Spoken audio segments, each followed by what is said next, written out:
নমস্কার সবাইকে, সবাই কেমন আছেন? আমি তৃষ্ণা আপনাদের জন্য নিয়ে আসছি নতুন একটা রেসিপি। তো আজকে আমি শাপলা ভাজি করে দেখাবো। এর আগে শাপলা ভাজি করেছিলাম, কিন্তু সেটা মানে নর্মাল। আজকে আমি চিংড়ি দিয়ে কিভাবে শাপলা ভাজি করি সেটাই তোমাদের সাথে শেয়ার করব। চলো, প্রথমে তেল গরম করতে দিয়েছি, এখন পেঁয়াজগুলো দিয়ে দেব। দেখো, পেঁয়াজটা দিয়ে দেওয়ার পরে পেঁয়াজটাকে কয়েক মিনিট সুন্দর করে ভেজে নেব।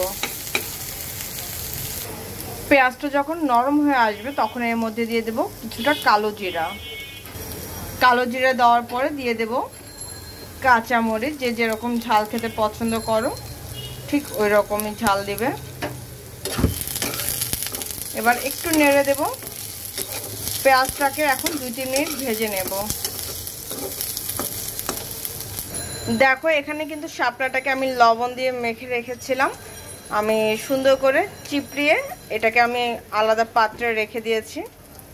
2-3 মিনিট পর দিয়ে দেব চিংড়ি মাছ। ছোট ছোট চিংড়ি মাছ দিলে একটু বেশি ভালো লাগে, তাতে কামড়ে কামড়ে পড়ে। যেহেতু মাছের লবণ মাখানো হয়নি, আমি দিয়ে দেব সামান্য লবণ, বেশি দেওয়া যাবে না কিন্তু। এখন দিয়ে দেব সামান্য হলুদ। এইবার আমি মাছটাকে একটু ভেজে নেব। খুব বেশি ভাজা দরকার নেই, চিংড়ি মাছের কিন্তু খুব বেশি ভাজলে শক্ত হয়ে যায়, খেতে ভালো লাগে না। তো খুব বেশি কিন্তু আমি তেল দেব না, ঠিক আছে? বেশি তেল দিলে ভালো লাগে না। যত কম তেল দিয়ে রান্না করা যায় তত কিন্তু জিনিসটা স্বাদ হয়, আমার কাছে মনে হয়।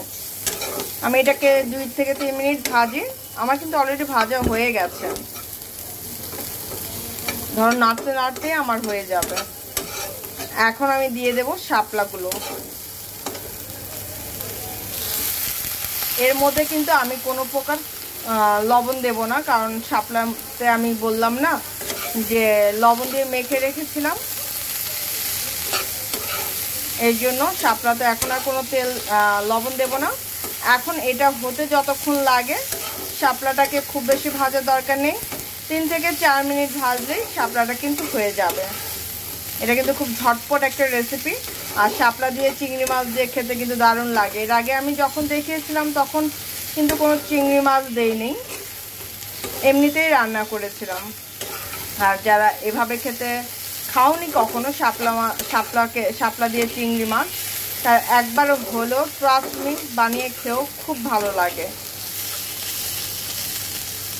আর যারা আমার ভিডিওটা দেখছো, প্লিজ পুরো ভিডিওটা দেখো। আর তোমার ফ্রেন্ড সার্কেল, আত্মীয় স্বজন, বন্ধু বান্ধব, পাড়া প্রতিবেশী যাদের সাথে তোমাদের সম্পর্ক আছে, সম্পর্ক বলতে কাকাতো, জ্যাঠাতো, মামাতো, ভাই বোন বা আত্মীয় স্বজন, যাদের সাথে পারো প্লিজ শেয়ার করে দাও। আর পুরো ভিডিওটা দেখো, আমার জন্য কিন্তু অনেক হেল্পফুল হবে, ট্রাস্ট মি অনেক হেল্পফুল হবে। যাই হোক, এখন শাপলাটাকে আমি 2-3 মিনিট ভাজি, তারপর তোমাদের সাথে লাস্ট টার্নিংয়ে দেখাচ্ছি। দেখো, আমার কিন্তু শাপলা ভাজিটা হয়ে গেছে। এখন আমি এটাকে নামিয়ে নেব। তো চলো নামানোর পর তোমাদের সাথে ফাইনাল লুকটা শেয়ার করছি। তো এই হচ্ছে আমার শাপলা দিয়ে চিংড়ি মাছ। কেমন হয়েছে অবশ্যই কিন্তু জানাতে ভুলবে না।